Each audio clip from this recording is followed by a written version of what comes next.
There, I understand you had Adam. Painting and decorating. Adam. Oh yes, that sounds brilliant.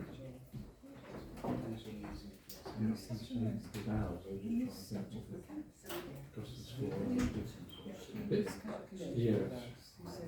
And what's the sort of more inclusive responsibility? A place on the beach. Yeah, we just finished with this too.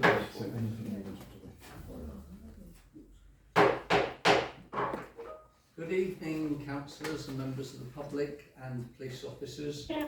Welcome this evening to Sandwich Town Council's ordinary meeting of the council, Monday the 23rd of December 2024. I apologise that this meeting is sort of just a day or two before Christmas, and in future we will try to make sure of any festivities or holiday times that the meeting is perhaps brought a week forward, just in case any of you need to jet off to somewhere warm and sunny perhaps. But thank you very much for all attending, that's very kind of you. Item number 1 is the Chair's opening remarks, and I've only got a few, you'll be glad to hear. So first of all, I'd just like to say a big thank you to all of the councillors for all the hard work over the past year. It's been a very busy, hectic year. It's been a second year of reconciling the council and getting things back to normal. We're now, we've got the property manager to assist us as well, so we've got all the staff. I was going to say fully staffed, but that's not exactly true there. So, but there's been some good achievements this year, and we've done exceptionally well, and particularly with the finances and everything like that, we've just signed off the accounts. So thank you very much for all your hard work and dedication to being voluntary councillors. Thank you very much there. The second one was a big thank you to the town clerk and the Guildhall staff for their support. As I said, with the events that took place this year, with it being Speakers' Year as well, we've really been inundated with civic events, and I think the town clerk and the staff, considering they're not actually events trained staff, did an absolutely fantastic job, and I'm really grateful to yourself and the Guildhall staff, Jill. So thank you very much from the Mayor and the councillors as well. Yeah. Thirdly, I'd like to say some more thank yous to C.Glynn for her filming of the meetings for the past, I can't remember exactly how long it is now, about, is that 3 years? 3 is years. It probably about 3 years now. So, but I just want to say a big thank you to Christina for doing the filming. We think we've got a solution that seems to be working well now. But so I'd like to say to Christina, I hope you are able to have a good rest and relax and enjoy your own time and with your lovely family. But I just wanted to point out that we're very grateful that you were there for us when we needed you over the past 3 years. So, and particularly in the very beginning when things were very difficult, as it were. So, but thank you very much for that, Christina. That's very good of you. Thank you. And last year, I just wanted to point out something several councillors have said to me, is this last year we've spent a lot of time working on policies and internal matters, and perhaps we've reconciled, hopefully after nearly 2 years, perhaps we've reconciled the council enough, built up everything internally, and perhaps in the new year 2025 onwards, perhaps we can actually start to look at looking outwardly, externally. Now we're set up, we've got very strong foundations, we've got a good administration, financially we're doing very well as well, and perhaps next year we can look at actually providing improved services to the members of the public. And you know, some of our manifesto policies that we all came in on in 2023, perhaps we can move forward undertaking services and improvements to the public. And of course course I won't mention it too much, but there is a great possibility that something bigger is coming our way where we will be taking on extra services. I'm talking about the devolution white paper, so which we will be looking into at a later date, so we'll keep you up to date on those. And I think that is all my comments today actually, so thank you very much for listening to me. So item number 2 is apologies for absence received, please, Town Clerk. Thank you, Mr. Mayor. Councillor Danielle Carter has a personal commitment. Councillor Gray, personal commitment. Councillor Breen, a travel commitment. And Councillor Marie, a family commitment. We also have apologies this evening from Councillor Sue Chandler of Kent County Council. Thank you very much for that. So, item number 3 is declarations of interest. This is to receive any declarations of disclosable pecuniary interest from members in respect of the business to be transacted on the agenda tonight. Do we have any items of interest then? That's in return. Thank you, Town Clerk. Item number 4 is the minutes of the full council meeting and committees. Item number 1 is to approve the minutes of the full council of STC held on the 25th of November 24, and to consider any matters arising from those minutes not covered elsewhere in this agenda. As attachment number 1, we do have a request from C.Glynn to do with specifically 11.24.4, which omits to mention Councillor Gray's report or his comments relating to STC obtaining legal advice concerning the questions that were raised in October. And this is in relation to confidentiality. So I'm proposing, thank you, Town Clerk, I'm proposing that that is an amendment to the minutes, that C.Glynn's comments are raised in that item, if that's okay. Were there any other matters to raise on the minutes? No, that's fine. Did I have a proposer? Thank you very much. And a seconder, so that's Councillor Franklin and Councillor Pennington. All those in favour, please show with your lovely green cards. I think that's a full house on that one. Thank you very much, councillors. The second one is to receive and approve the schedule of payment. No, it isn't. It's to receive the minutes of the planning meeting held on the 11th of November 2024, and this is attachment number 2. Councillor Chuka, I'd like to propose that we accept those minutes. Okay, thank you very much. Councillor Fortescue, stand up. Yes, I think there's a mistake under F. The proposed works and materials are not in keeping. It's just a typo. Oh right, I see. Oh right, super.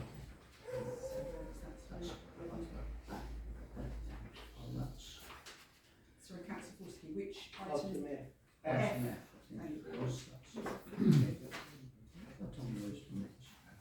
Yes. I've moved them around. Yes, I found it. Thank you. Sorry about that. That's all right. No, I found it. Well, that's good. Yep. So could we vote on that, please? All those in favour of the planning minutes, please show. So that is everybody apart from Councillor Tomlin's on abstention. The next item is to receive the minutes of the Finance and General Purposes Committee meeting held on the 20th of November 2024, and this is attachment number 3. Do we have any queries or questions on this paper? If not, I'd like a proposer and seconder. Councillor Chuka and Councillor Pennington. And all those in favour, please show.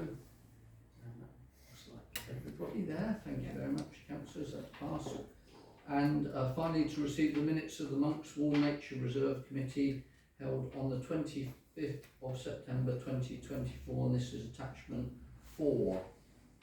Any queries on that one? No? And Martin Pennington's proposing. And could I have a seconder? That's Councillor Mallet.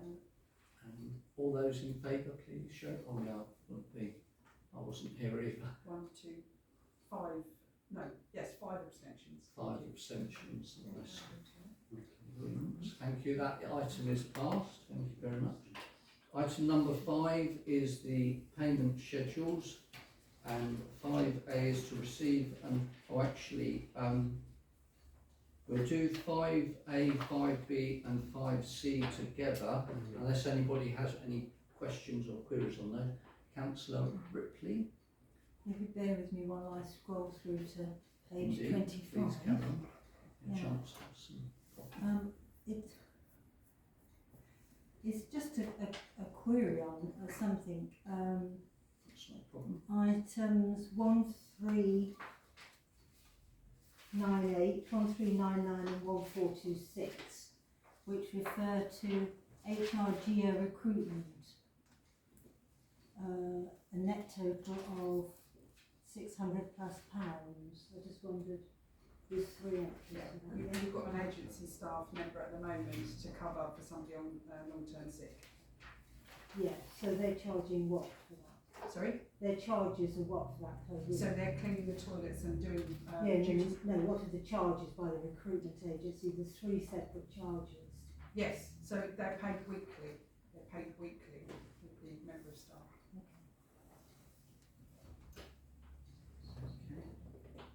And item 5B is to receive and approve the schedule of payment for mid-December, totalling £32,689 and 39 pence. That's attachment 5B. And 5C is to receive and approve the schedule of payment for the end of December, totalling £1,645 and 32 pence. And that's attachment 5C. Could I have a proposer? Councillor Chuka and Councillor Black, and all those in favour please show for those 3 items. That's unanimous, thank you very much, that has been carried. Item 5D and 5E is to nominate 2 signatories to authorise the end of December payment for schedules on Bankline and the mid-January 2025 payment on Bankline. The mid-December payment, whoever puts their hand up for this, will have to be around between Christmas and New Year, possibly the 29th of January, December even. So I'm time travelling here. So I will put myself forward. I'm not going to the Bahamas this year, so, as I didn't last year, and Councillor Franklin, and you will be available between Christmas and New Year. Not popping up to Christmas Day, I'll be in Belgium. London Christmas Day. Not popping up to Belgium. So that's Councillor Carter and Councillor Franklin for those. Could I have a show of cards to say that's approved, please? Okay, thank you very much, that's carried. Thank you, councillors. Item number 6 is, item number 5 even. Have we done 5? Oh yeah, we've done that, sorry, big pardon, sorry. Item number 6 is public participation, and this is a 20-minute session, is set aside for members of the public to make representations at the meeting in respect of business on the agenda and other matters if time permits. Individual representation should not exceed 5 minutes. Written notice of the desire to exercise the right to speak together with the topic to be addressed must be given to the town clerk prior to noon on the day of the meeting. Do we have any public speakers? Oh, sorry. Yeah. Christina Glynn, would you like to address it best? Oh, just there would be nice if that's okay. And this will be feeding in on the point that's raised earlier. I'm speaking this evening in relation to agenda item 4, attachment 1, the minutes of November STC meeting, specifically STC 11/24/4, which is not an accurate record of Councillor Gray's comments in relation to my October public participation speech about the criteria used for determining confidentiality and exclusion of the public.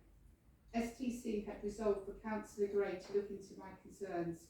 In the November full council meeting, Councillor Gray explained that he had followed up the issues and written a report that he had given to the town clerk and the mayor.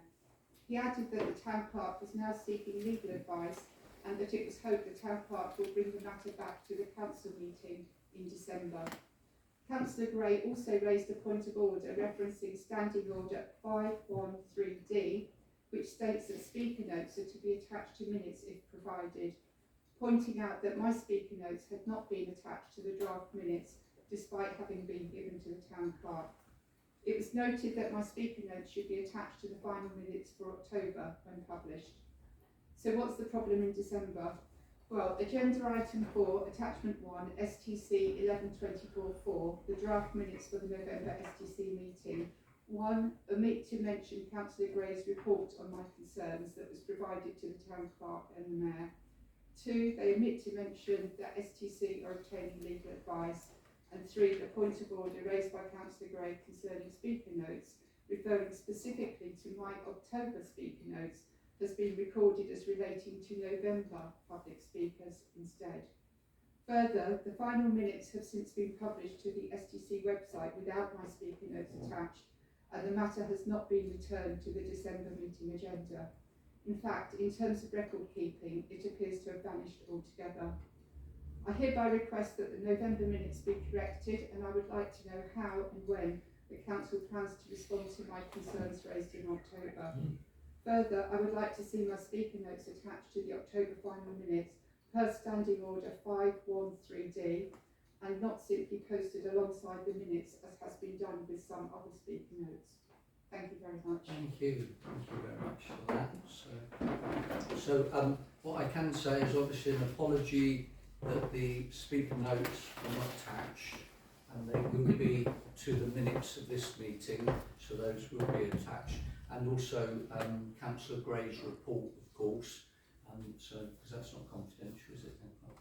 So basically that Councillor Gray's report was shared with me and you, and I have sought legal advice, which I haven't got an answer to yet, so I can't provide an answer until I get the legal clarification, but that is all in progress. Do you have an idea of the timeline? I'm sorry, I don't. Yeah. It will be in the new year, but I can't tell you because of Christmas holidays. Yeah. But I can also tell the council that the town clerk did get some costings for the legal action to begin with, and the initial costing that we got was we could have bought a small hatchback car for the same cost as that. So we went back out to get additional costings, and that is what has actually delayed this because of this legal costing. First of all, we did, the town clerk took advice from NALC to make sure of that, and then also from DDC, so that there wasn't any cost to the council to answer this question. So the town clerk has worked very hard on this, but then we decided we would have to get costings from a legal representative, and it was just eye-boggling the cost that they came back with.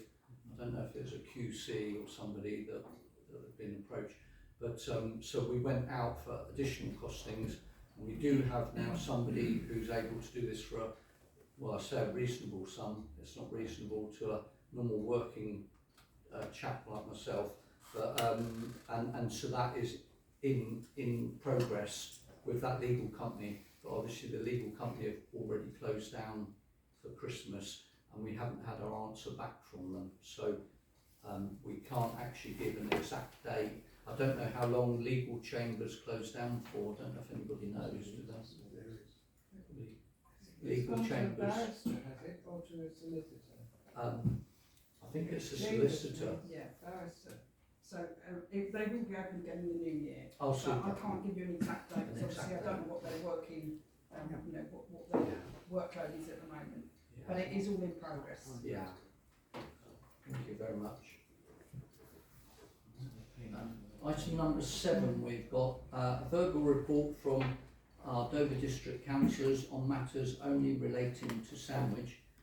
Councillor Morehouse, would you have a report for us, please? Yeah, thank you, Mr. Mayor. Apologies, my voice is not very good. Firstly, there is a parking strategy survey being carried out by DDC. It opened on Friday and closes on the 19th of January. So encourage people to have an input on that. With regards to 57 New Street, I've had no updates from DDC. I advised the planning committee meeting, the last one we held here 2 weeks ago, that I had given planning officers a full timeline of communication between an unnamed resident and the former planning enforcement officer. And I have received no response to that whatsoever. There's very little point in chasing that up at the moment, but I will make sure that there's an email in their inbox on their return on the 2nd of January. Likewise with the Events Safety Advisory Group, because the meeting that was due to be held in December clearly hasn't gone ahead, or if it has, the outcome of that has not been communicated. And finally, with regards to the land grab between 9 Smockville Lane, which is part of the Montague Place development off Winsborough Road, and 28 St Bart's Road, specifically, where the resident of 9 Smockville Lane had decided to extend their garden, and it was communicated to me that there had been a loss of a wildlife corridor as a result of that. So I received a response to that this week, much sooner than I anticipated actually. The planning enforcement team have carried out investigations into the alleged breach of planning control at 9 Smockville Lane, Sandwich, Kent, and have determined that there has been a breach of planning control. The landowner has been given the opportunity to submit a planning application in relation to the movement of the fencing, but to date, no application has been forthcoming. There are no powers set out in legislation to require an owner to apply for planning permission, and as you may or may not be aware, formal enforcement action is only taken in respect of breaches of planning control that would ordinarily be refused planning permission or would require control through conditions attached to the grant of planning permission. In this case, it was decided that whilst the movement of the fencing required planning permission, if a planning application had been submitted, it is extremely likely that planning permission would have been granted due to the limited level of harm caused. They then go on to speak about some government guidance about what constitutes where formal action should be taken. So their concluding comment is, in this case, bearing in mind the above advice, it is considered that the movement of the fencing does not cause sufficient harm to justify formal action, and the case has now been closed accordingly.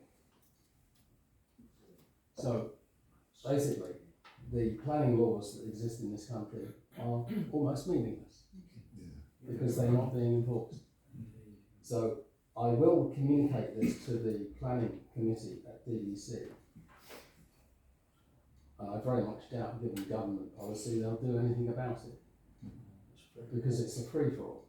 And it would have been a free-for-all if the Conservatives had won the last election, and it's a free-for-all now that Labour won the election. I think the only political party that's got any kind of grip on this are the Green Party. Could I ask you, Councillor Morehouse, that extension of the land, number 9, is that across? So is that across the actual footpath, which is a public right of way? No, It's not. no. Okay, then otherwise we would have powers under the Town and Country Act. So, okay then. Well, that's one that I will bring up. There is a planning meeting where we're meeting the head of planning and a couple of other people from DDC early in January. So I will add that to my very long list of queries and questions with meeting with DDC. But I do find that a very poor response. Don't know if you can relay that back to say that we feel rather let down that there's no form of power to make that change at all, because obviously with all of these development sites, including the one in Dover Road in the nursery there, Kumar Nursery, similar there is a corridor, a wildlife corridor, which has been planted out, and hopefully nobody is moving into that corridor. So it's most important to maintain these conditions. So, Councillor Tuker, did you have a query? Yeah, I just had one point to make around the parking survey. Of course, the car park at the rear of the Guildhall, we have a vested interest in that, in the sense that we own it. So any changes in DDC policy around charging and other aspects, I've looked at the survey. Whilst we can do it individually, I think we should be presenting an STC view as well, if only focused on those elements that impact the revenue that comes from that car park.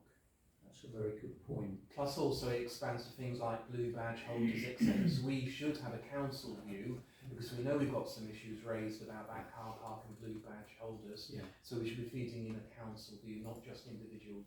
exactly. Thank you for that. Councillor Morehouse? Could I just ask, how would you propose to organise Here's that? the question. Yes. So what I would suggest is, first of all, if you could for it, is make that representation to DDC and then take their advice, because we can have that conversation within a council meeting and then present our view. So we need to know the channel. It shouldn't be the online survey as far as I'm concerned. No, indeed. But I would encourage as many people as possible. I've actually undertaken the parking survey myself as a private resident of Sandwich, and so in truth I found it very limiting. It didn't give an awful lot of choice as to what you could request or say. I believe it was just to say whether you agree or disagree or what have you, like that.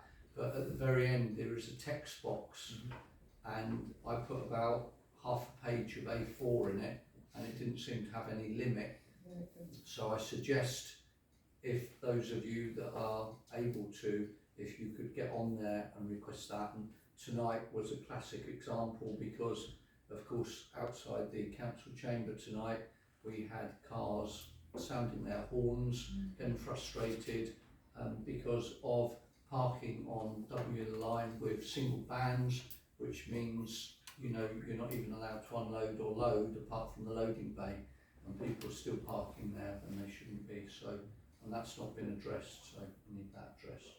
So, thank you very much for your report, Councillor Morehouse. Very kind of you, thank you there. Item number 8 is the verbal report from Alton Haven.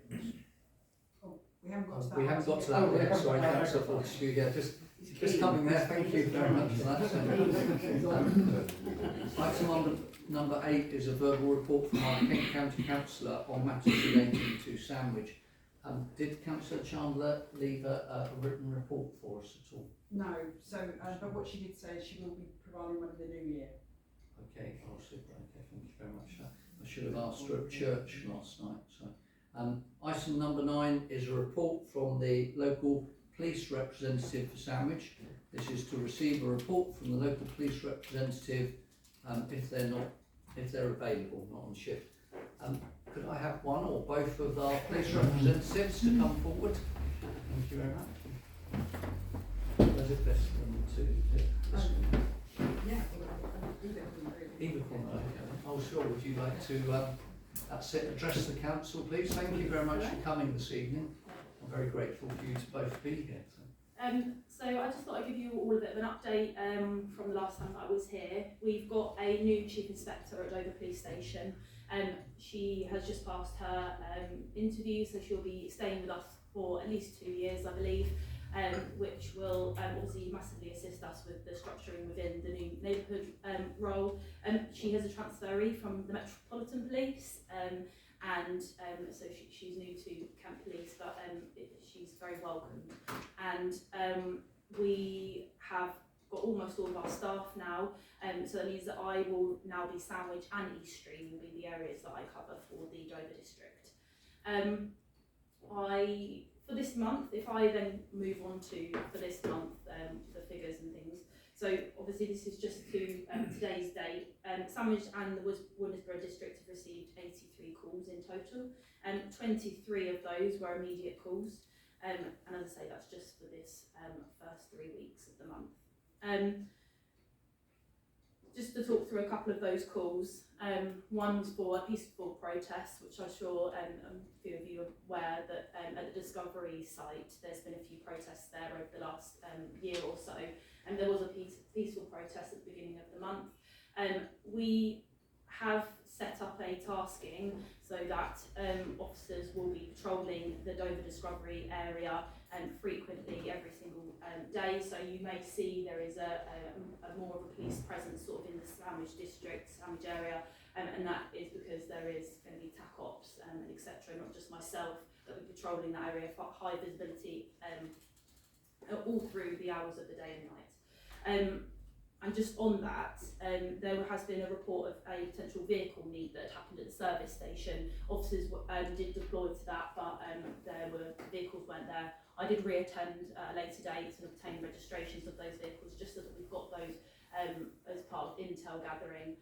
But there is a new power that is currently going through at the moment. It hasn't been actually accepted and confirmed that we will be using it yet, but there is talk that at the moment, when we have vehicles that are being driven in an antisocial manner, we have a power to give the driver a section 59 warning, and there is going to be a new power that's changing so that officers have the power to seize vehicles without giving that warning. First of all, if we believe that they're being driven in an antisocial manner, which will obviously massively help us out, because I know that there is a reported issues, particularly in the summer months, of sort of antisocial vehicle driving. But with that increased presence of officers doing the Discovery Park area, that might have deterred people from using that as a site to park up and act in an antisocial manner. Another call that we've had is that there has been a female that frequents Sandwich. She's recently been arrested following defrauding a victim out of a substantial amount of money. And I know that I've mentioned on my previous newsletter at the end of November that December will be the drink drive and drug drive campaign to sort of tackle and target those people that are putting us at risk on the roads. This month there's been a couple of static road checks. So one I put out on the My Community Voice broadcast at the beginning of the month. Local policing team 3, they did a static road check just a little bit out of Sandwich, but obviously those vehicles are still going to be travelling through the town potentially. They stopped a number of vehicles, they completed a number of roadside breath tests with drivers, and they did have one vehicle make off from them, which they managed to stop a few metres down the road, and that person was arrested for drug driving. We did another static road check on Woodness Road and stopping every single vehicle that was exiting the town. We stopped a number of vehicles and conducted roadside breath tests with the drivers. This resulted in one tour for no insurance and because they were displaying their number plate incorrectly. One vehicle did make off from us, unfortunately, but the vehicle was stopped a few days later, and the driver was arrested for a number of drug driving offences, possession of an offensive weapon, and didn't have a licence or insurance. There was also a report of a road traffic collision on Foxborough Hill a couple of days ago, which I attended. One vehicle had fled the scene prior to our arrival, but through inquiries I was able to identify where that vehicle was at a local property. It had substantial damage, I don't know how they managed to get it back, and I managed to locate the driver and arrest him for drink driving, as well as other offences that he's been charged with whilst he's been in custody. So that is everything so far.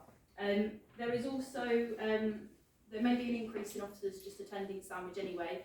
We're doing a few licensing checks as well with the local pubs. So we have a survey that we fill out with the people that are working in the public house, and then that feeds back automatically to the licensing team. So if there are any issues, then they're obviously aware they can take that up with the pub. And we've also had a rebranding of the Ask Angela campaign. Is everyone aware of that? Yeah. So I've been handing out posters for the staff to have, and also for them to be putting up into their toilets, so that the public are aware that that is a scheme that the pubs are aware of and running in Sandwich to make people safe. That's good. So yeah, that's everything. Were you prepared to just take a couple of questions? I can, yes, yeah, that's fine. I wondered if you could explain about the additional policing at Discovery Park with regard to the demonstrations that are taking place there. Yeah. So it's just to have, the tasking is that just have high visibility patrolling or patrolling around the Discovery Park area, so the through roads, so Ramsgate Road and that area, and just note down if there's anything, stop any vehicles or any people or anything that's potentially could be suspicious, that sort of thing. In what sense are these demonstrations or demonstrators suspicious? There has been significant damage in the past at those sites, and so people are under investigation for significant damage at some of the sites there.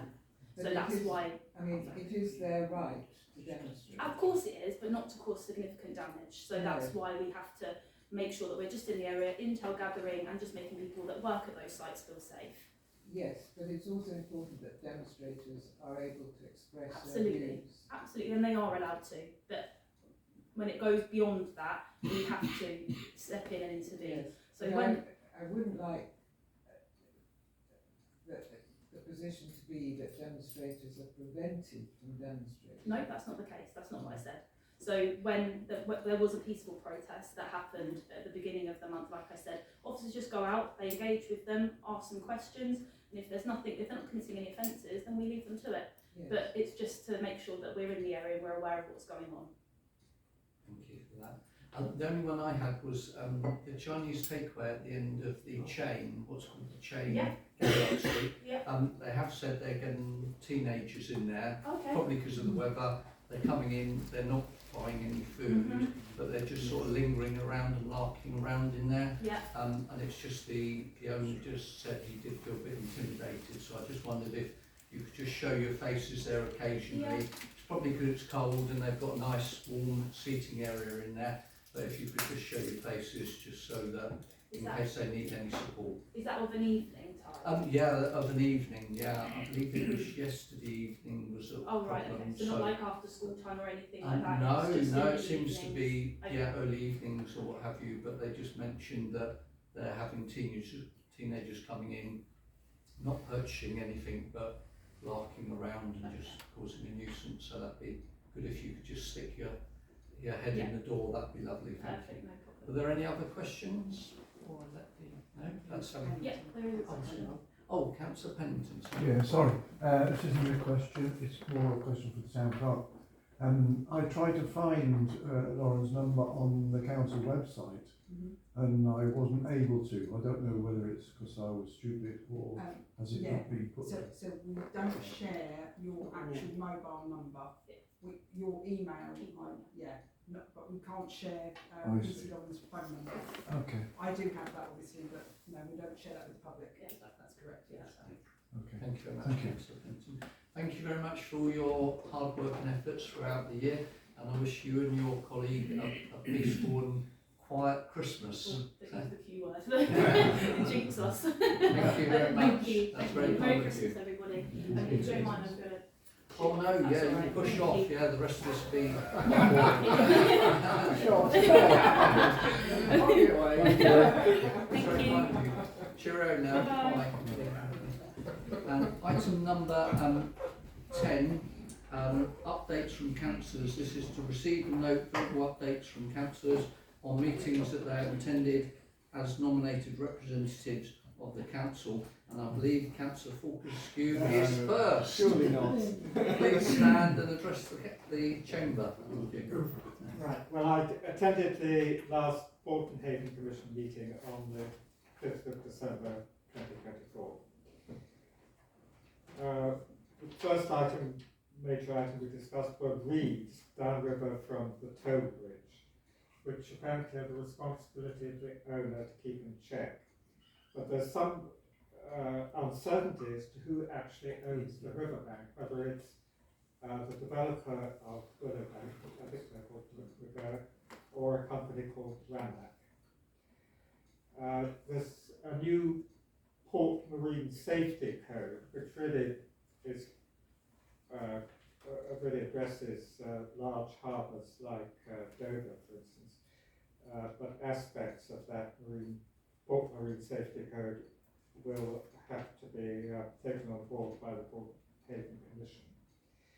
Councillors will remember that there are cables under the Stour by the toll bridge, and there are two sets of cables. One set of cables relate to the traffic lights on the bridge. The other set are fibre optic cables owned by Openreach, and they were put down by Openreach. The problem is that at low tides, because the cables have become somewhat dislodged, they're just lying on the riverbed. They could catch propellers of boats, and also, of course, they could get damaged. Well, we've established that the riverbed is actually owned by the Crown Estate, and the Environment Agency is also involved. Openreach have had an inspection of their cables, and they claim there isn't a problem. The matter hasn't really been resolved yet, but anyway, there's a potential problem there. Another problem are overhanging trees on the river, which can be a hazard to navigation. Pollution is a big issue in rivers throughout the UK, and the Bolton Haven Commission is responsible for overseeing the river from the bypass to the river mouth. At the moment, there's no one agency responsible for the river, upriver from the bypass, but there's a proposal to establish a new river trust to perform that role. Well, there's going to be a meeting on the 13th of January next year with representatives from the Environment Agency to discuss pollution in the river. There's a continuing problem of boat owners who fail to pay their harbour dues, which are £95 a year, so they're a relatively modest fee.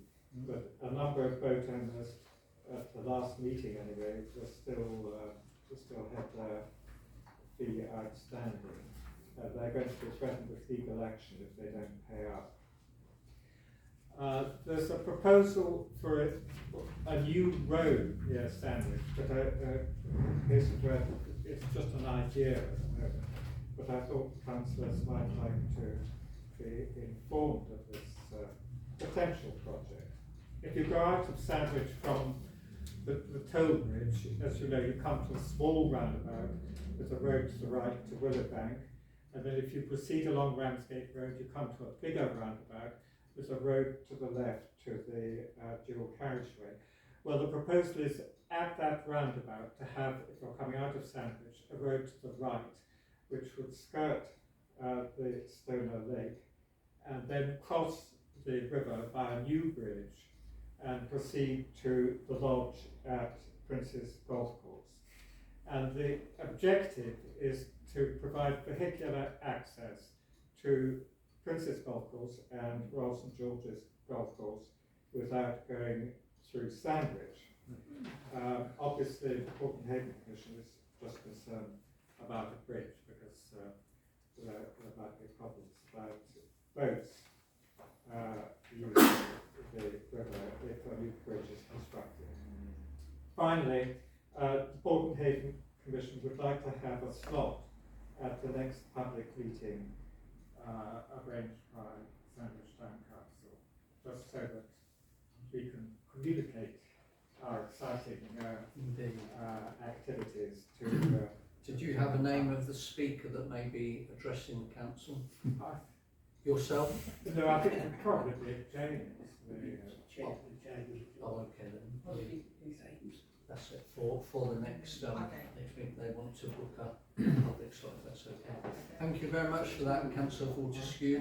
And I believe the reason for the new road is probably because apparently it's been the date for the next open in Sandwich has been announced, hasn't it? So that road is in planning for the next open that should happen in Sandwich. I think Councillor Fortescue and then Councillor Franklin. Thank you. Councillor I've got 3 things to report on, but in terms of the cabling across the bed of the river, it might be worth checking with KCC, because we had the toll bridge impacted for about 7 or 8 months this year, and that was to decommission the use of cables and to install a Wi-Fi enabled system for the traffic lights in the key area. So those cables may not be actually live anymore, so it might be worth checking whether that's the case. That might be one issue that's gone away.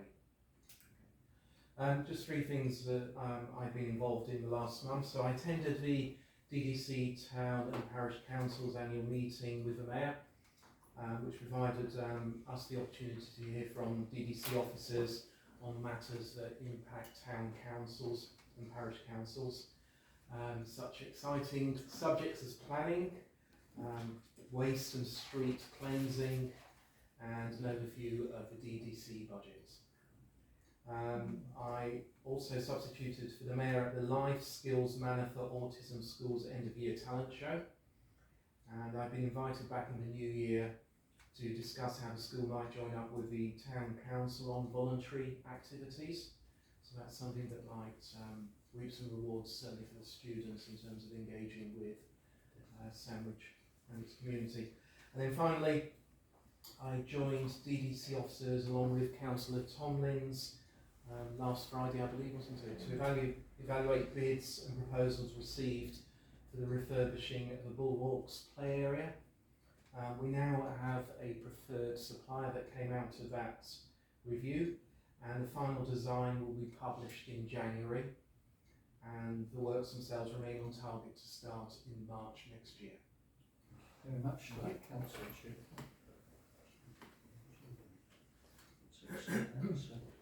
I think Councillor Franklin was next, and then Councillor Back, if you don't mind.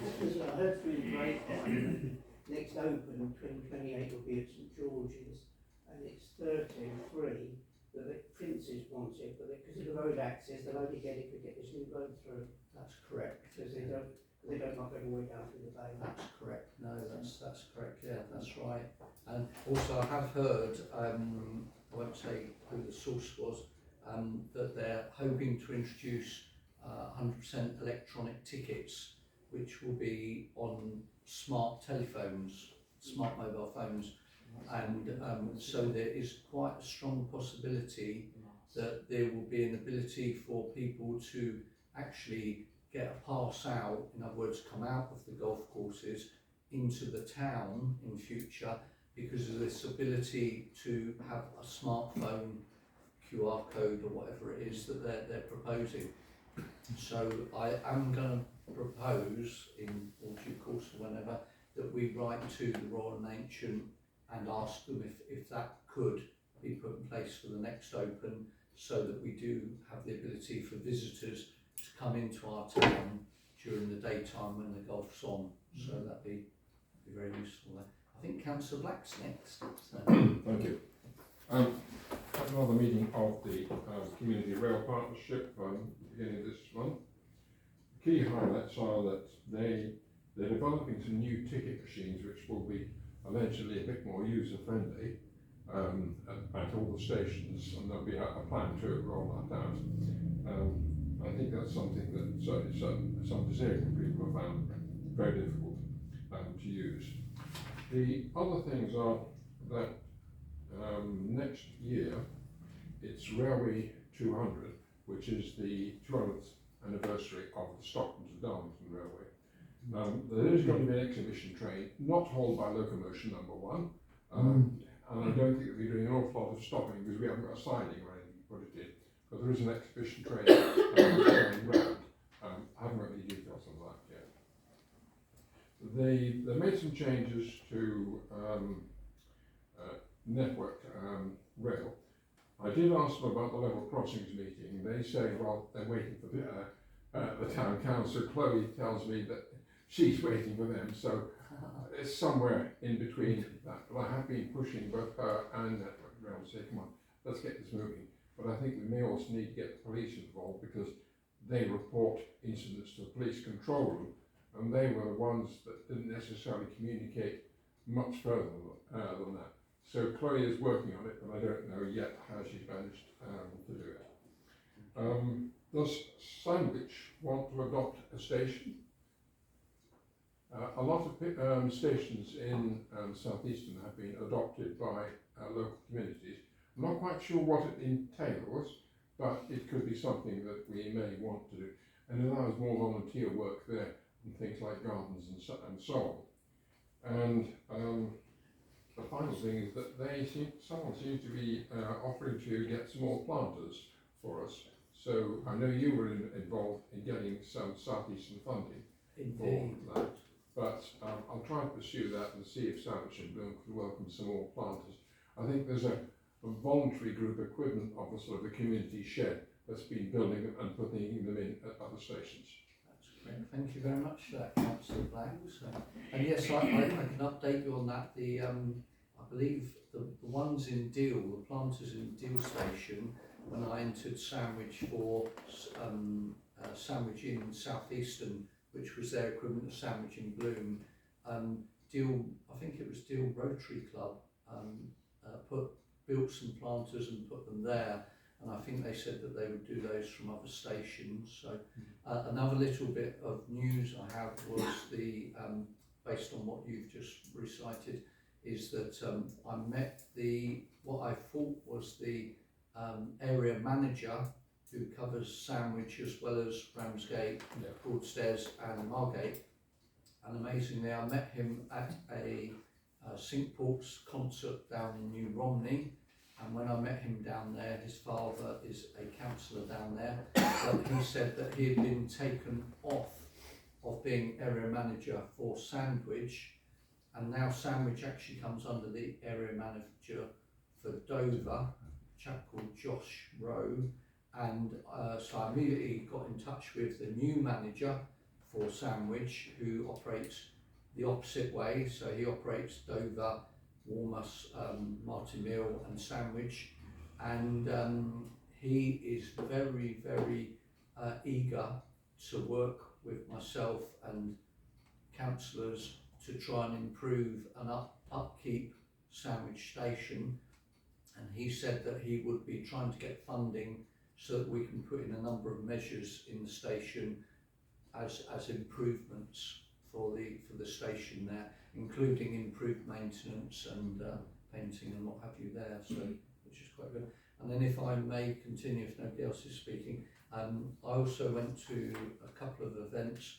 I went to one event which was at Sandwich Technology School to do with their AGM, and I realised that just as information for yourselves, that not only the head teacher, Tracy Savage, is standing down, she stood down at the end of term now, but also the chair of governors had stood down as well. But quite luckily they have got an interim head teacher who used to be the deputy head teacher there, and he's an excellent gentleman and manager, and so the school will be in good hands under him. And I also assisted with having a new chair of governors installed, so that's about 2 weeks ago for the technology school. So there's a new management structure for the technology school. Just to put it on record, the only issues are issues from Ofsted. We found a couple of managerial issues. The teaching is still very sound, and the reporting on the qualifications was up on previous years, which was very good. And financially, the school is a very sound school, actually, so which is really good news. So Sandwich Technology School is in new hands. Also last week, not to bore you, I went to Sir Roger Manwood's speech day. And when I was at the speech day, once again, I got to meet the current head, Mr. Hunter, and in his study I was introduced to the chair of governors and what have you there. I was also introduced to a new gentleman called Ben, who will be the new head teacher. So from the beginning of January, Sir Roger Manwoods will be having a new head teacher there, and I conversed with him and I said that I'd like Sir Roger Manwoods and the council to work closer together, which was really good. And then finally, one of their senior governors came up to me and said, he said, "Oh, Mr. Mayor, I would just like to send a message back to the trustees of the Togbridge Fund to say that the money you gave for the LED lighting is already having a dramatic effect on their utility bills, so their electricity has dropped massively since they've put all the LED lightings in, and they are very grateful to the Sandwich Tollbridge Fund. Maybe they can repay us. Councillor Anderson, would you like to? I was going to ask about the possible improvements to the station.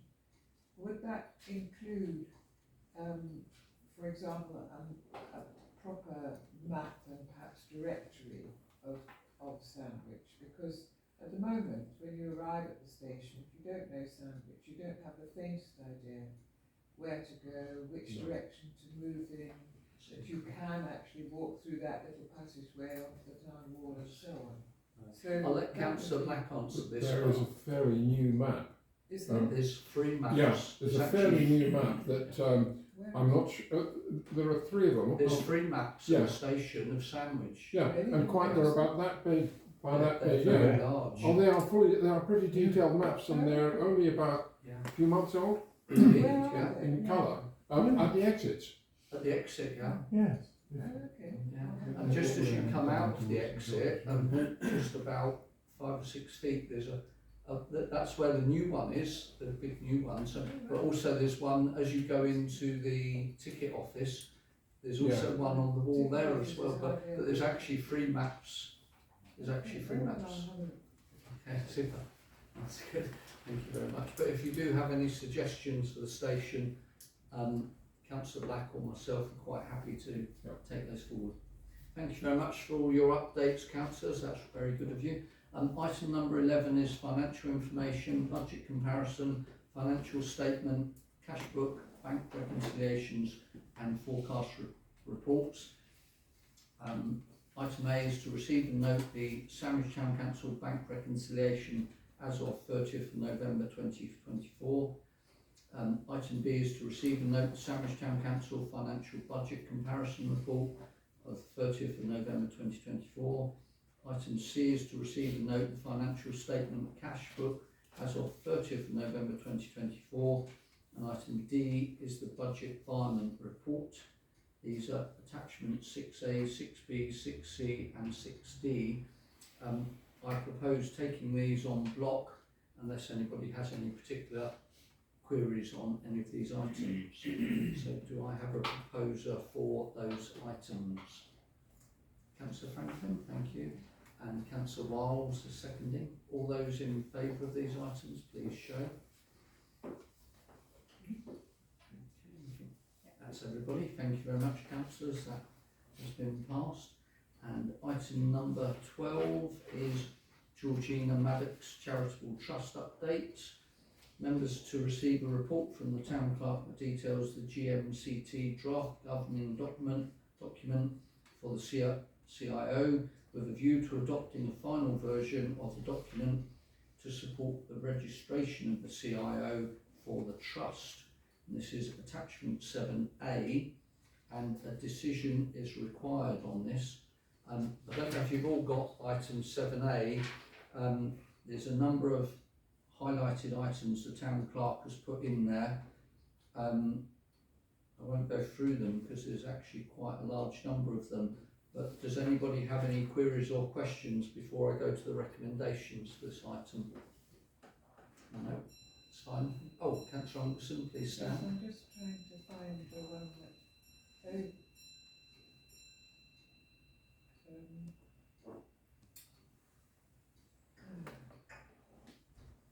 There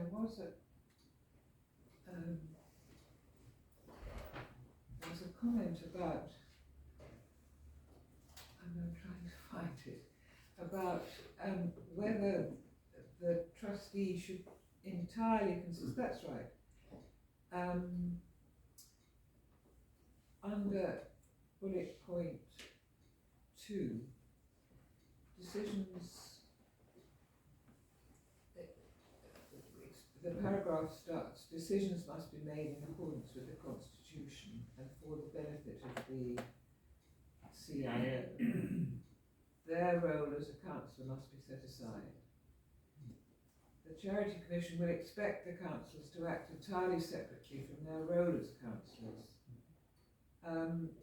if the councillors feel they may not be able to do that, then they should consider appointing 2 more external independent trustees in addition to the council to ensure the management and decision making of the CIO is entirely independent.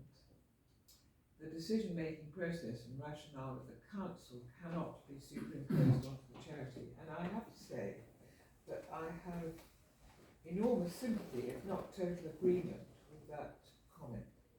I do think that there could well be conflict between our role as councillors on the council and our role as 1/16 individuals, 1/16 of the trustee.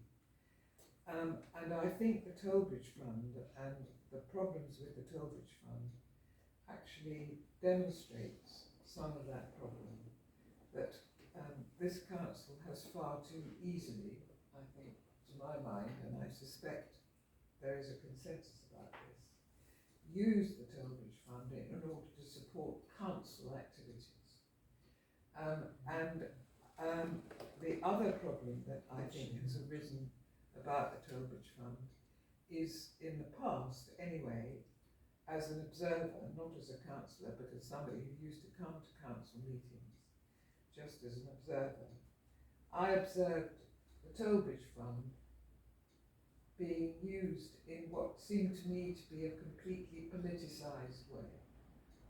So that, for example, organisations that had sympathetic support from councillors were very much favoured, and other organisations, and the Phoenix Centre is one that immediately comes to mind, which was run by people whom the councillors then did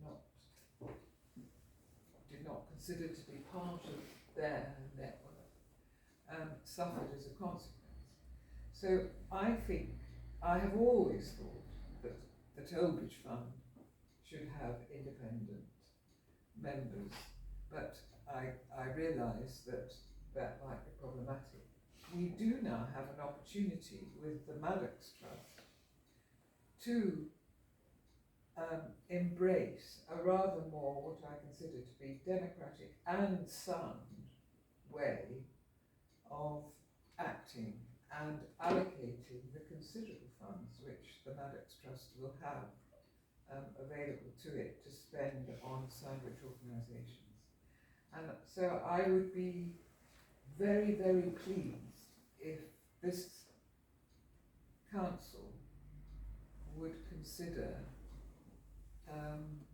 the possibility. I would embrace 2. I would actually be keen to have more than 2 independent members of the trustee, and I think, depending who they are, of course, and there would have to be an appointments process and so on, but there are well-established ways of doing that.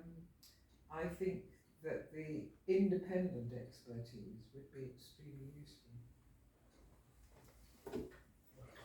Thank you for that. I was just wondering, Councillor Anderson, could you actually send in to myself or the town clerk these issues that you raised? Because from whilst I've been mayor, as far as I know, the grants have always been given out based on just what the trustees believe is the correct friendly grants. But I observed in the past problems. Would you be able to detail those to me so that I can follow up on that, because I have no knowledge of this at all. The only time I have knowledge of an issue, which shows my reasonably good memory, was when in the previous administration somebody who didn't declare their interest did make a very large grant to an organisation from which they did have an interest in, but that was in the previous administration. Yes, I'm talking about the previous administration. Oh gosh, That's what I'm talking about. Oh. But there is, I just want to say that demonstrates that there is a risk inherent in the council and individual councillors being the only people making judgments. I mean, we can't assume that, you know, we're all people of probity, I think, all collected here, but that need not be the case in the future, and there is a risk. I was going to say, I don't really agree with your, because to be politicised, you'd have to have a majority group, as we did it with the previous administration. And with this administration, we've got a very mixed Yes, number but of. I'm not talking about this administration. I mean, we're talking about. But what's happened in the past, we can't make a change on that. I'm not saying that. I'm simply saying there's a risk. I mean, we're setting up a trust which presumably, well, you know, it could last a couple of centuries, much longer, the Cllr Gray has done. Exactly. So, you know, we've got to think of the future. But this is what's happened here. This is where we've had all this consultation. This is where we've spoken to the experts. We've taken advice. Yes, but they're advising us that there is what a they're risk. advising is they're advising if anybody is unable to detach themselves as a councillor. Yes. So that's what it's saying there. So No, we're it's being not. covered. It's saying something rather more complicated. It's saying if the councillors feel they may not be able to do that, and I think we do have to consider that, then they should consider appointing 2 more external independent trustees in addition to the council to ensure the management and decision making of the CIO is entirely independent. And I entirely agree with that comment. Well, you can vote. That would be your Yes. prerogative to vote on that. So. Yes. Councillor Wiles, could you stand and speak, please? Yes. And then Councillor Franklin. I'm much happier with this document. It includes the other good causes It does. clause, which I was keen to be included, Yeah, thank because you. otherwise we're restricted only to local organisations. Exactly. I'm happy with that. I think the quorum should be 9 going Indeed. forward. Just a pedantic point all the way through the document, the possessive pronoun its has a rogue apostrophe in. So it's, right. it is. It is, That should of be course, deleted that's all the right. way through. Thank you very much. That was it. Thank you very much. Councillor Franklin? Yeah. And then I mean, when we get this new charity up and the new management, I think that, I'm not quite sure, I was at the thing that it'd be like the Tollbridge Fund, that the management would do a recommendation to the full town council, so they then would agree. So it wouldn't be strictly the Maddox management giving the awards, would it? It'd be coming back to the full town council, like the Tollbridge Fund does. I think it would be. So it would be completely separate, because they'd be doing their own awards. It's completely separate Yes. from the council. Oh, okay. Yeah. That's Yes. fine. That's why I was trying to say to Councillor Hungerson that we're No, I not agree, it's the councillors. It's councillors. not the council that's No. doing it. No. It is a completely separate entity. When I run the youth club, I used to, even though when I was a councillor, I used to get councillors to speak on my behalf, but I always declared an interest, so I never actually voted on anything with the youth club. And what killed the youth club was COVID, it wasn't. They had such money going out, just nothing coming in. No. So that's what killed youth club. Indeed, I believe. Yeah, crazy. Thank you very much for that, Councillor Franklin. I think it's Councillor Pennington and Councillor Cheeker, please. Thank you. I have considerable sympathy with what Councillor Angerson has spelt out in terms of the risks inherent in the council being, or the 16 councillors being the trustees. What I'm not clear about is how the proposed solution of having 2 so-called independent trustees, which implies that councillors wouldn't necessarily be independent, would affect the situation. What is the check and balance on the behaviour of trustees who were also councillors is that councillors are elected. And if there were significant pressure to use the funds against the priorities of the Maddox Foundation, there would always be the possibility of the citizens of Sandwich to vote them down. I don't see how that would affect the position of independent trustees. I don't know who they would be responsible to. So I don't, while I understand there is a risk, but I think it's controlled, and I sympathise that maybe in the past the Tilbridge Fund might have been open to question on certain issues. I simply don't see how the solution that's set out in this paper does anything to solve it. Thank you. So, of course, thank you for those comments. So I think we have to be very careful not to write in anything to do with, as I say, the previous administration, we all know, was politically biased to one party, and we can't actually undertake anything to change what's happened in the past. But what we're talking about now is we're talking about this paper, the consultation. We've had a lot of time to discuss this. The advice and the notes and the draft have come to us twice, so this is the second time it's coming to us, and it's down to us to make sure that we're agreeing with what we've already agreed with. This has been reviewed and it's been agreed, and it's being brought to us to sign off on. So you've all agreed it in the past. Councillor Duca.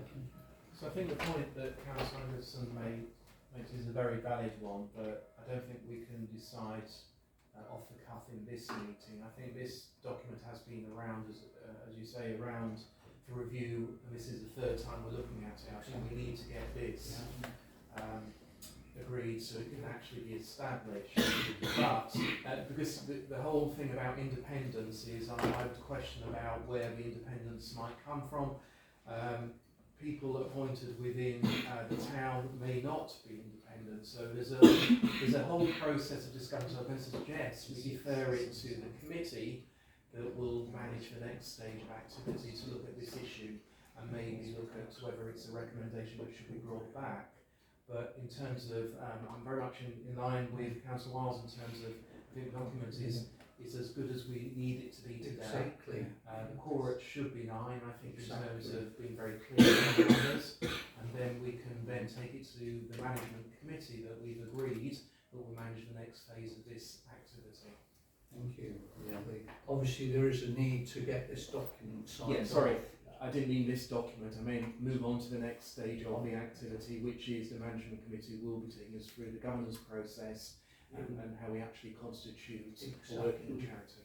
Thank you for that. Councillor Anderson? Yes, I would like to ask where this comment comes from. Is it a comment from the town clerk, or is it a comment from the lawyers who helped to draw up this? Because if it's, well, I'd like to know where it comes from, then I want to make a comment. Yeah, so this comment comes from the consultants, Levix, that we've instructed to come up with this draft document for you. Yes, so my point is that I presume that Levix has experience with drawing up the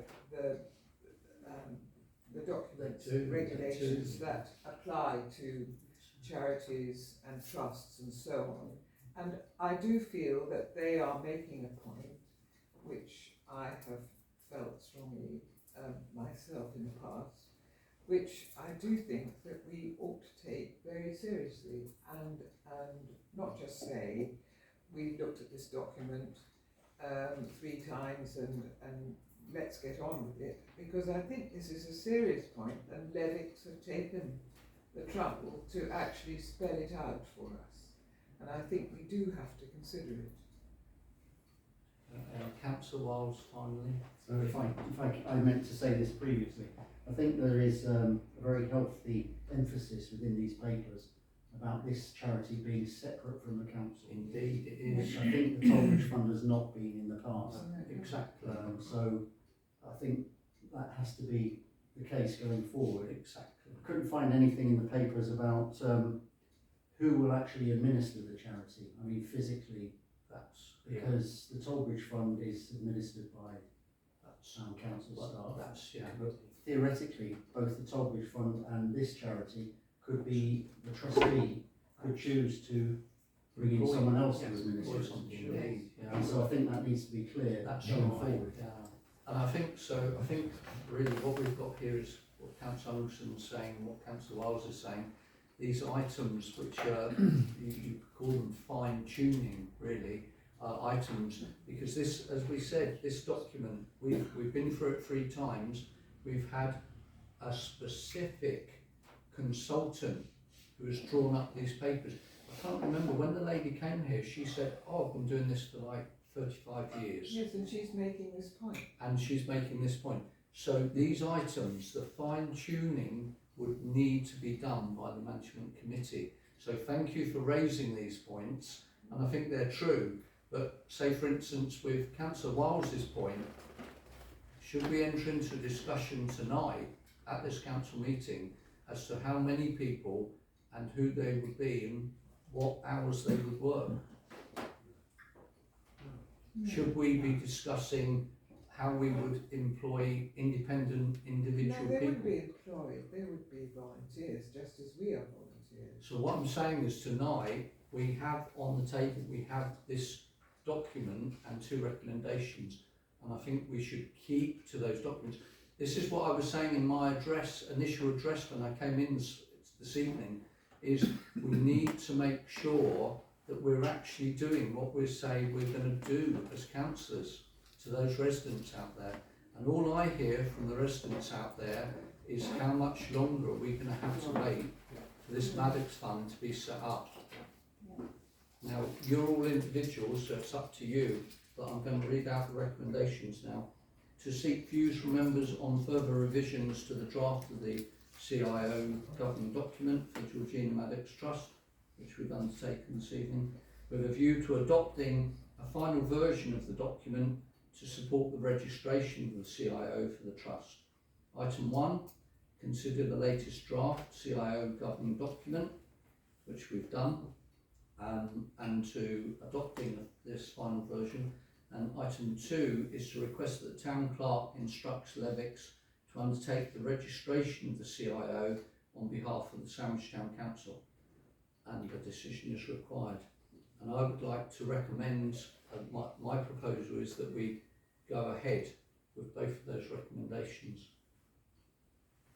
Councillor Wiles, did you? Presumably, if this is agreed, the trustee in future can decide it would like to Indeed, co it opt can. additional trustees. It's a dynamic situation. It's an It's a ongoing dynamic situation. All we're agreeing on is this document that is in its present state, and thereafter we can adapt it. But this is the foundation stone.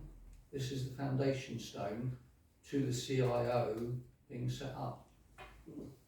Now it's up to you what you want to do tonight. Whether you want to delay, defer, undertake more discussion, or what have you, Councillor Franklin? Oh, thank you very much. And Councillor Mallow. Yes, very briefly, my view is to get on with it on the proviso that we've got 2 years as us as a council to fine tune as necessary. Because certainly I do agree with Councillor Alderson's comments, and I've been just looking up at the Sandwich United charity as an example of where it can go wrong. Yes. Indeed, thank you for that. So it's been proposed and seconded by myself and Councillor Franklin to accept the 2 recommendations. So on that basis, anybody that would support that proposal and seconding, please show now. That's 2 abstentions, that's Fortescue now. Thank you very much. That item is passed. Could I just ask, Mr. Mayor, have we determined what is Quorex? Oh, beg your pardon. Sorry, yes, a very good point. Thank you very much. We have got registered as 9 being the core number. So, thank you. Sorry, apologies for not raising that one. Item B, members to receive a report from the Town Clerk that details the additional dividend income received from the executors for the estate of the late Miss Georgina Maddox, and the report is to be noted. I believe this was just an email, was it, Town Clerk? Yes. So this was an update from the executors at Williamson and Barnes, further correspondence, and yes, attachment appendix 1. And you'll see that there have been further dividend income received by the estate, which does belong to Sandwich Town Council. that has been. That's it. So that is attachment 7B, has Williamson Barnes letterhead on the front, and it has the amount coming in on the rear. It's just to be brought to your attention and to be noted. So I'm quite happy to propose noting it. Councillor Wiles is seconding noting it. All those in favour of noting the additional income, please show. That is everybody. Thank you very much. That item has been passed. And item C, members to receive a report from the Town Clerk that details the proposed schedule of investment from EFG Harris Allday for the portfolio based on the medium risk income strategy. Members are at liberty to debate and propose feedback with comments. So, and hopefully you've read this. This is attachment 7C. I thought it was actually a very good proposal, and I was very happy with it in its current state. But I'll open the floor for discussions. Councillor Chuka, would you please stand? Yes, so one of the options offered is to have a meeting with the FG Harris, and I think we should, because I looked in the details. So two things jumped out to me. I mean, the investments will increase once the house property sale is completed, in terms of how we use that amount of money. But within what's proposed here, first of all, the estimated yield is 3.94%. That isn't overwhelming necessarily. Also, there are a couple of investment lines within that got zero investment income projected, which why would we be investing in something that they expect will not give us a yield? So it's understanding those items and the overall portfolio. So I would suggest we should have a meeting in the new year with them to work through this. Super, thank you very much for that. Indeed, yeah, that's not a problem at all. Very good points for that one there. So yeah, we'd have to arrange a meeting. Yeah. Councillor Anderson? Yes, I was just going to, I'd also noticed this zero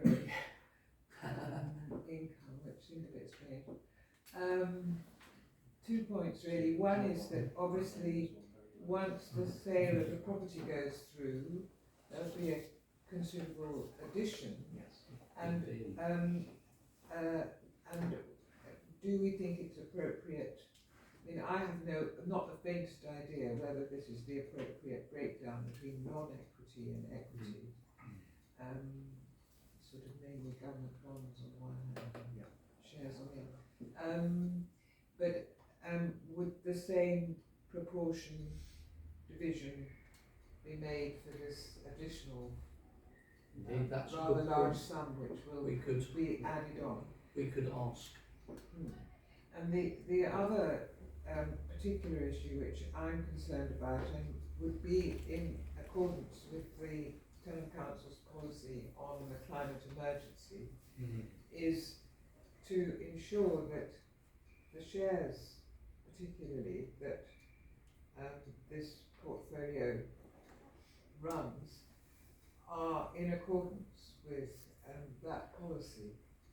And this is an area in which local councils are increasingly active in making certain that if they do have portfolios and investments, that they accord with, particularly if they pass the climate emergency policy, which this council has, that their holdings do accord with that policy. And there's absolutely no indication in this listing. I have absolutely not the faintest idea what these investments are. Thank you. And before I come to Councillor Chuka, can I just, I'll let you respond to Councillor Anderson, can I just reply to Councillor Chuka that, and this is for all of you to consider, is that the Sandwich Tollbridge Fund that we've got invested with Quilter Chivia, they have continuously come back and said, well, you've got the Tollbridge Fund as a medium risk investment. Now, this Georgina Maddox is a medium risk investment. So Councillor Chuka is right saying, oh, it's only a meagre 3.9%, but that is because of the safety that we're building into it. So we've got a medium risk portfolio investment, and it's going to get us in the region of 3.9%. if you want, I believe, as Councillor Anderson said previously, 11.7 or something %, you would have to up your game and put it in a higher bracket of, say, a higher risk. But if you put it in a bracket of a higher risk, then you play the game of roulette, whereby if something crashes or goes bust, you have to take the losses with the gains. So please all consider that before we decide on this fully. Councillor Wiles, please stand. Sorry, I was going to respond to... Oh, sorry, yeah, beg your pardon, sorry, Councillor. Yeah, so I suppose just Sorry, in terms of risk, we've been around this 3, 4, 5 We times. have, So we've agreed what we're going to do next year, which is we're going to consider independent advice. I think we just leave that one there for the moment, because I think 3.94, regardless of the level, is a low return. But just to answer the point made about equity and non-equity, I did some investigation about that, and a medium risk portfolio gives you this sort of picture. Yeah. So that's why it's demonstrated in this way. But my knowledge stops at that level, and that's why we need to engage with the FG Harris. Right. And of course, just to add to that, so the equity, depends on what you want. If you want a lower risk, then you would have an increase in equities, because obviously equities are more secure. So obviously, I mean, it's not for me to give any personal information because I'm not qualified in this, but obviously, depending on the risk would depend on the amount of equities that we'd be investing in. Non-equities, yes. Councillor Wiles, please stand. Yes, I agree, we need independent advice, especially now we're taking on this new fund. I don't think we have to say it all goes in low risk or medium risk or high risk. We need a more creative approach where you say some is high risk, some is medium and some is low. Because if we had invested in some high risk shares, you know, Apple, Tesla, Facebook in the past, some win, some lose, but some could have yielded massive returns. Exactly. And it doesn't have to be in shares, it could be in other things. No, indeed, yeah. So investment is an art, which we Yeah, need oh, it advice is on. indeed. But as Councillor Tuker said, and I'd sort of reiterate myself, because I have been looking into this myself, doing some research, a lot of these organisations have bands of low, medium and high risk. And within those bands, they assign the organisations to which your money will be going to. I think if we come out of the bands and we want to do individually cherry pick what we want, I think there would be a different setup, because when I approached one of the other investment companies, Hargreaves, it was called Hargreaves, about this, they said, well, you've got two options. You can choose one of our bands, or you can go completely separate and cherry pick it yourself. So I think from what I've heard tonight, I think a deferment of this document is probably the best option, because there's quite a large number of queries on this. So I would like to propose a deferment of this until we've spoken with EFG Harris Allday. Finally, Councillor Anderson. Well, yes, I mean, just to inform people, I have a portfolio, I've mentioned it before.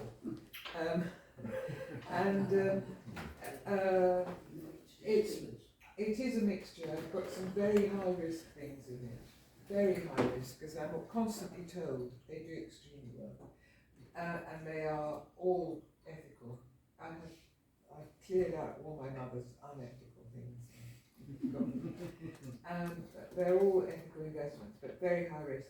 But I've also got some very low risk things in there, so that all balances out into medium risk. So medium risk can be a broad brush, you know, but it's the average that applies. Thank you for that. So I'm proposing that we defer this matter until we speak with Harris Allday. Do I have a seconder for that recommendation? Thank you, Councillor Black. All those in favour? Okay, thank you, that is carried. Thank you very much. And item number 13 is the donkey paddock notice board. Members to consider a report from the Town Clerk and RFO that seeks agreement to requesting approval to move £1,000 from the 2024 non-ring fence general operating fund balance, the donkey paddock expenditure budget to purchase a notice board for the site. This is attachment number 8 and a decision is required on this. I believe this myself will be a good option. I just wanted to put over that I think it will show that the Town Council, when I was talking earlier about external matters, this will show that we have got people engaged in improving the donkey paddock.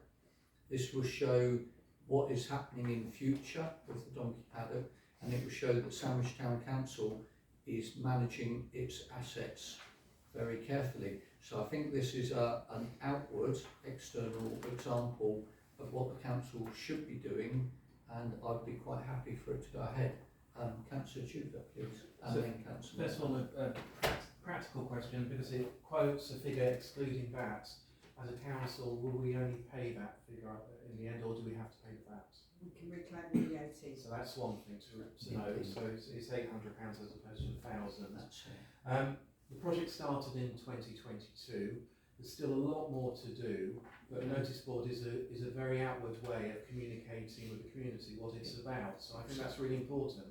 But what I would want to ask is that there is a caveat that whatever the design and content is, that comes back to the council before it's produced, because there may be some aspects that we want to make sure are tuned appropriately, rather than just saying here's the money and go away and do it, because there's no detail of what's included. Yeah, of course that would go ahead. So, I think Councillor Morehouse and Councillor Wiles, please. As a member of the committee, I should not vote on this. Are you declaring an interest? I'm declaring an interest. Thank you for that. So, I think it's Councillor Wiles, then Councillor Anderson. Yeah, I'm fully in favour of this, but I'm assuming SCCG will do the actual updating of the notice board. Indeed, they will. Not the council. Not us, Yeah. not the council, that's correct. But they will let us have drafts of what's going on there, so that we know what's going on there. There's nothing controversial or anything that would undermine the council's property, as it were. Councillor Anderson, please. Yes, there is a notice board. It's by the little chapel on the cemetery, close by. And I walked by it this morning, and there's nothing on it. There is one notice which is upside down. It's fallen down, and can we not just persuade Dover District Council that it's an absolutely useless notice board that they put up there, and just get it? Thank you. That would save a lot of money. Indeed, thank you for that, Councillor Anderson. I have asked Councillor Morehouse to look into that, because you are 100% correct. There's nothing been put on there since it went up. It's upside down. And it's upside down. And they didn't approach Sandwich Town Council to actually put that in place. So I did ask Councillor Morehouse to look into it. I don't know where he's got with it. I've fed back on this in the past. Yeah. Indeed. It's replacing it's replacing the existing board that was sitting there before. I don't like the design. I think it's completely inappropriate in front of the Victorian chapel. But we're stuck with it. Could we not just get it? Can we just see? Gorilla. It looks exactly like I think it's the property of Dover District Council. So just get them to give it to them. I don't know, Councillor Morehouse, would there be any possibility of us procuring it? No. Well, that's the answer. Thank you. Councillor Franklin. Yeah, I think it's a very good idea, but I don't think early, because that fencing, does that come under us? Because that fencing, by the pavement, it's not very good. It's chain link fencing, isn't it? I think it might be more important to us to replace the fencing and then put the notice board up, because that ground is about at least a metre lower, isn't it, than the pavement? I do know, I can reply to that, Councillor Franklin. The group in question, the conservation group, I attended one of their meetings, and they have got plans to replace that fencing with post and rail fencing there, because, as you say, the very old rusted chain link fencing and the poles that are leaning over do look very unsightly. But one of the meetings I went to, I was told, and I believe it was Nicky Warden said, "Oh, Paul, we've got our plans to put post and rail fencing along there." So that will be changed. Was it Councillor Wiles? Was it? Can I propose we agree? Yes. Indeed, yeah. Thank you. And I'd like to second that. So all those in favour? Thank you. That's been passed. Thank you very much. Item 14, Community Caretaker Scheme. Members to consider a report from the Town Clerk, who has been approached by Dover District Council to seek the Town Council's decision in principle for taking over the operation of the Community Caretaker Shed and Scheme. This is attachment number 9. A decision is required on this.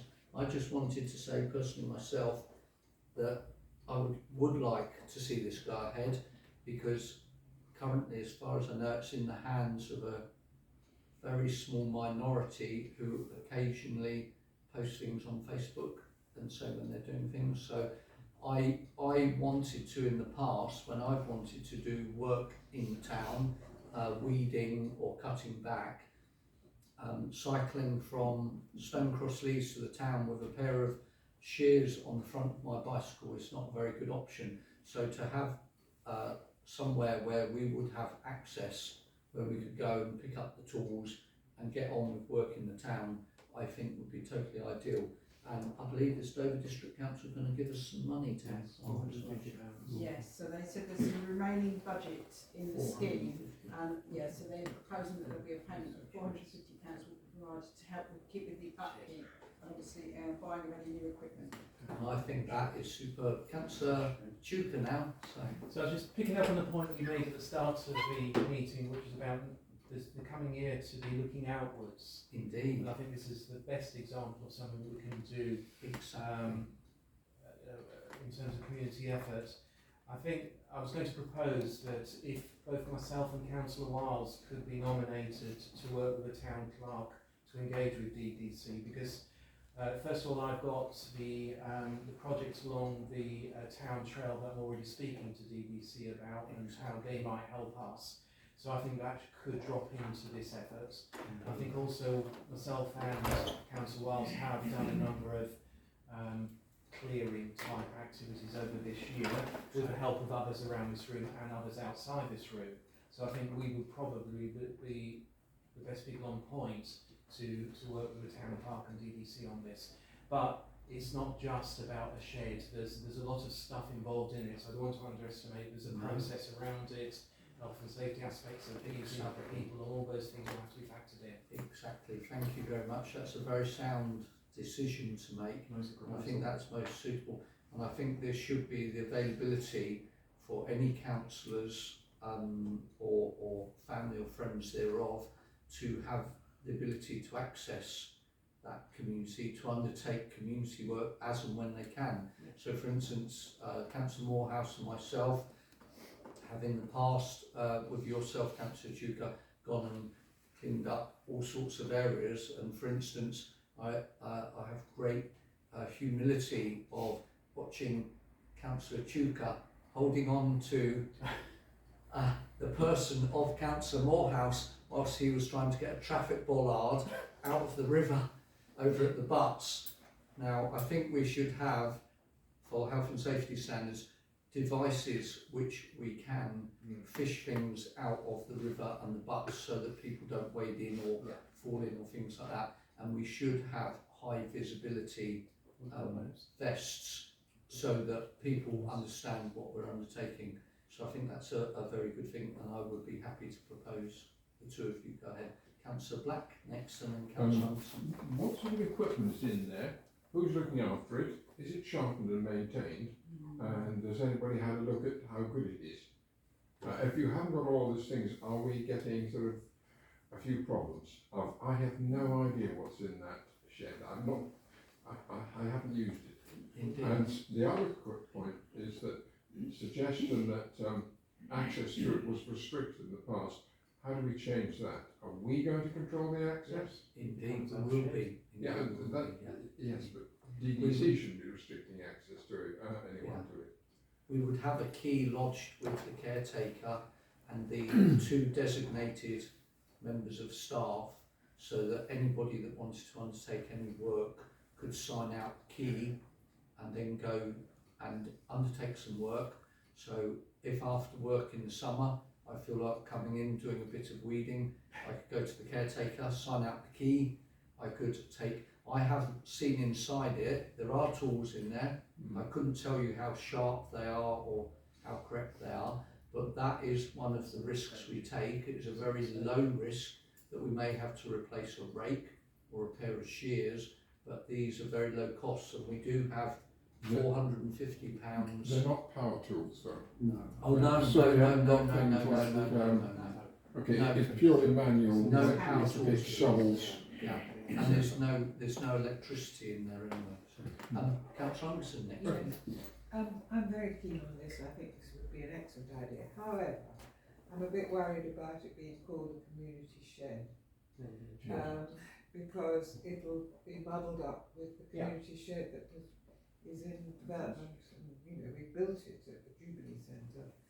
And I've been trying to think of an alternative term. I'm sure we can over Christmas and then when they're suitably oiled, find a term. But I think in principle I'm very keen, but perhaps we could find another term. It will be different.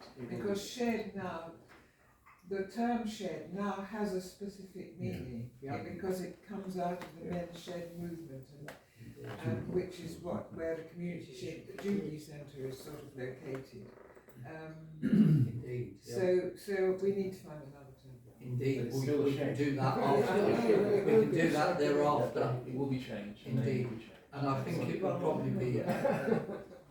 probably be prudent to change the name so that they know it's under new management. So something to do with the town council. Possibly we could have a notice put on there in some sort of something that can't be vandalised immediately, just to say about the shed and. Won't be a shed, it'll be something else. Sorry, unfortunately it is an actual shed. It currently identifies as a shed. Councillor Pennington and then Councillor Morehouse. No, it's all right. I thought we would vote. Councillor Morehouse, you are able to discuss the subject but not vote on it. Did you? No, that was the months. That was. So it's been proposed and seconded to adopt this. All those in favour, please show. Thank you. That's been carried. Thank you very much, councillors. So the community, whatever it is going ahead. That's good. Item 15, Highway Improvement Plan update. Town Clerk's share a report that provides an update on the proposal to consult with the community for Highway Improvement Plan for Sandwich. Members are asked just to note the information. So this item is just, hopefully you've all had the information that the Town Clerk sent to you, and the recommendation is just to note the individual information that you've been sent. And of course we've got the consultation set up for Wednesday the 8th of January, and I believe some of you, along with myself, will be undertaking to converse with members of the public and help them to know what Sandwich Town Council are doing. And we are briefing you before you converse with the members of the public. Councillor Chuka, please. Just one very quick point, is because we did, it does include in the detail about allowing people to send in suggestions who don't attend. Just need to make sure that ties in with the overall timescales, which I'm sure it will. Because I've already had somebody approach me about, I can't make it, but I'd like to make some comments. Thank you for that. So I'm proposing to note the report from the Town Clerk, and I'd like to thank the Town Clerk and the Guildhall staff for setting up the consultation. Thank you. All those in favour? That's agreed. Thank you very much. And item number 16 is the Kent Association of Local Councils Community Award Scheme. This is attachment number 11, and members are to consider a report from the Town Clerk with details of the recently launched 2025 CALP Community Award Scheme with support from KCC, the High Sheriff of Kent and the Mayor of Medway. Council is asked to agree to the recommendation of the Town Clerk to adopt the scheme for 2025, and a decision is required on this. And basically the recommendation is to consider the proposal to adopt the calc scheme and decide if this is something the Town Council wishes to pursue. To decide if adopted, the nomination will be solely from the Council or to include seeking nominations from the local community as well. This is open for discussion. Does anybody have any items to discuss? Councillor Wiles? I suggest we adopt it and that any councillor who has an idea of a nomination send it to the town clerk. Thank you very much. So there's the vote. Councillor Morehouse? Second. Okay. And all those in favour, please show. Looks like that's been agreed. Oh, is that One one abstention. abstention? One abstention from Councillor Tudor. Thank you very much. And item number 17 is Public Spaces Protection Order reviewed by DDC, and this is so that DDC are working on proposals to renew the Public Spaces Protection Order that relates to dogs and ASB, as this is due to expire in July 2025. This council is invited to comment and suggest any areas they wish to be considered for addition, or if any of the current areas should be removed. The deadline for comments is amazingly Wednesday the 8th of January. There will be a full consultation to follow where there will be a formal opportunity to comment on proposals. So this will be open for discussion. I just wanted to say that I think that due to the high levels of antisocial behaviour that we do have in the town centre area, that I do think we should be reviewing the areas such as the co-op car park. I believe the skateboard park is already under the order, but I would suggest that that is raised as well. For these antisocial areas that are under consideration. Do we have some more? Councillor Black first. Yeah, I actually corresponded with the town clerk, but because I could see nothing at all, and he pointed me to a paragraph, but that only says public spaces, doesn't it? Indeed. It's quite specific. That implies owned by the various councils. No. I think What's a that's public correct. space then? Yeah. Churchyards. Well, it isn't clear. Sorry. Yeah, any areas, car parks, churchyards, Well, then the co-op will be covered. railway station. It's for dogs or drinking. I don't believe it is currently. Councillor Tudor. So I don't think it will necessarily directly impact antisocial behaviour unless somebody's been drinking. So this is focused on two aspects. Dogs and the treatment of them either on leads or not being allowed in certain spaces, or it's about consumption of alcohol. Yeah. In terms of public place, if you go further into the detail, the actual map is of the Dover district. It's the whole district. Yeah, it's the whole district. There's several public So places. it gives an officer the right on the street, on the Guildhall forecourt, etc. If somebody's under the influence of alcohol to be dealt with. So I was going to propose those that are listed currently for Sandwich are taken forward into the consultation, so none of them are removed. Indeed. I personally don't have any others to add in terms of the use of dogs or the ownership of dogs or alcohol. Indeed. Could I suggest that councillors, if you aren't sure tonight what other areas you would like included, either from the aspect of the dogs or the alcohol, which Councillor Tudor has been telling you about, perhaps if everybody could email into the town clerk by, say, would you need 48 hours to get them? Yes, so Wednesday, so by Monday the 6th. By Monday the 6th of January, if you could have any other areas designated. And just to give you an example, so that you understand this fully, is the previous rector of the St Clement's Church asked that the churchyard came under public protection spaces with regards to dogs, because dogs were being taken to the churchyard, let off their lead. You can imagine what the dogs were doing in the churchyard. I don't have to go into details, and this was very upsetting for people who were attending the graves to find this.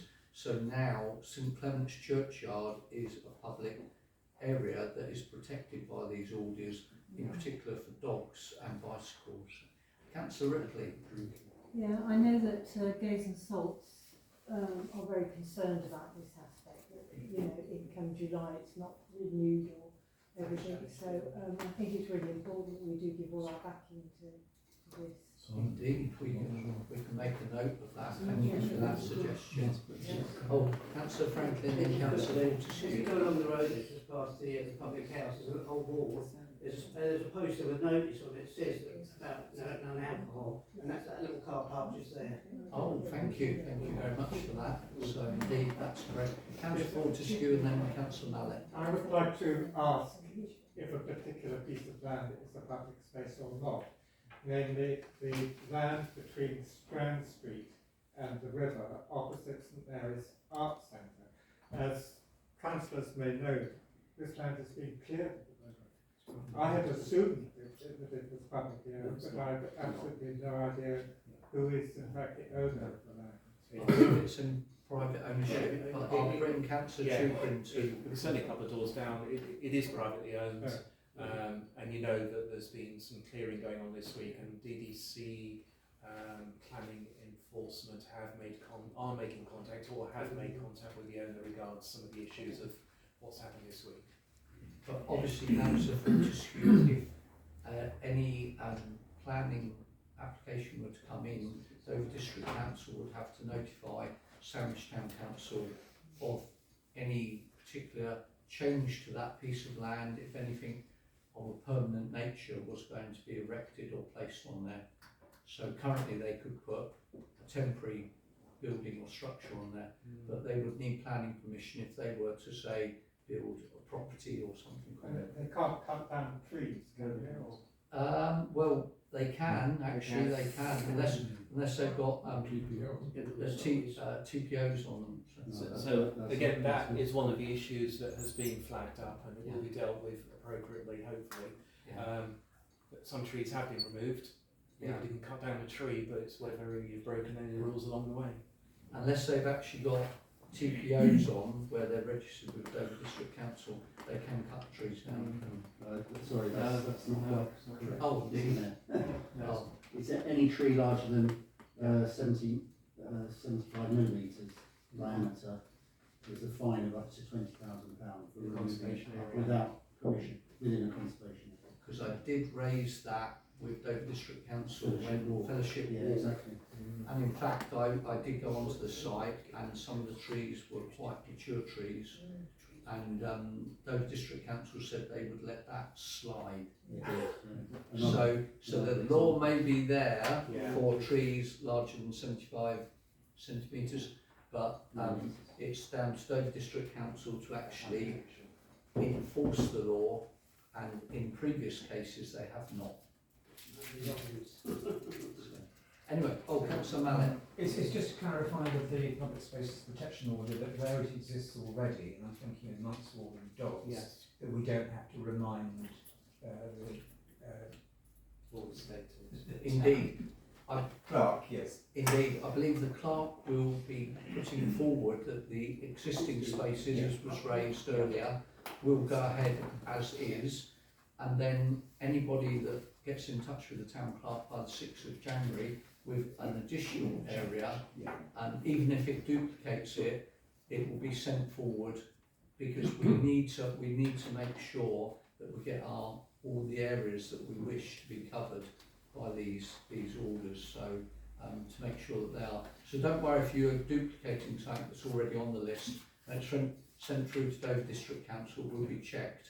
And as I did say, there will be a full consultation in due course, but they're just looking for those initial areas to be reviewed and send an officer out to check them. Councillor Anderson. Yes, I've just to inform the council, I'm looking now at the list of areas in the Dover District Council superb. that are designated in Sandwich for one of these orders, and there are 3: Boatman Hill Cemetery, Prince's Golf Course Dunes Park, and St Clement's Churchyard, and that's it. For dogs. That's for dogs. Is that just for No, dogs? that's dogs on leads. Dogs on And leads.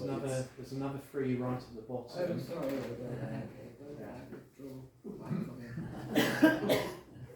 There's loads of pages, unfortunately. Oh, yeah. Okay.